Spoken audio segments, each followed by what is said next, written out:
Avoice is unique because nobody else has an online virtual library that is primarily focused on the contributions and the role of African Americans in the legislative process. Avoice has grown every year since it has launched in 2006.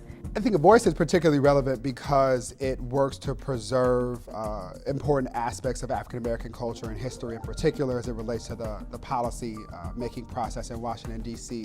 When you go to the Avoice website, you'll see features like oral histories of former Congressional Black Caucus members, primary source documents from important legislation that has been passed in the United States, audio clips of speeches on the House floor, as well as important facts and other documents that detail the African American legislative accomplishments. When I showed up in '94, when I got elected in '94, I showed up in January '95. One of the first things I did was, because I was appointed to the House Administration Committee, which handles the workings of the Capitol. Because I said, well, look, we got 1,500 paintings over in the Capitol, and there's not one African American. So I, through my work on the committee, I got them to put a portrait of an African American, the first African American to ever be elected to Congress, over in the Capitol by order of the House Administration Committee.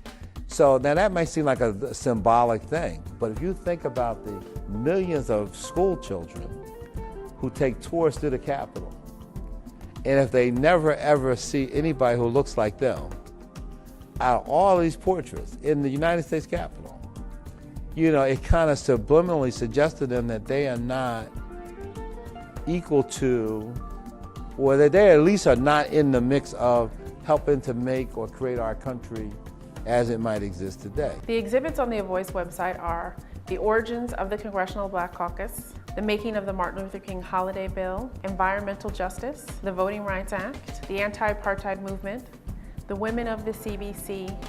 You will see a For Educators section which contains lesson units based on these primary documents for educators and students of high school and college age.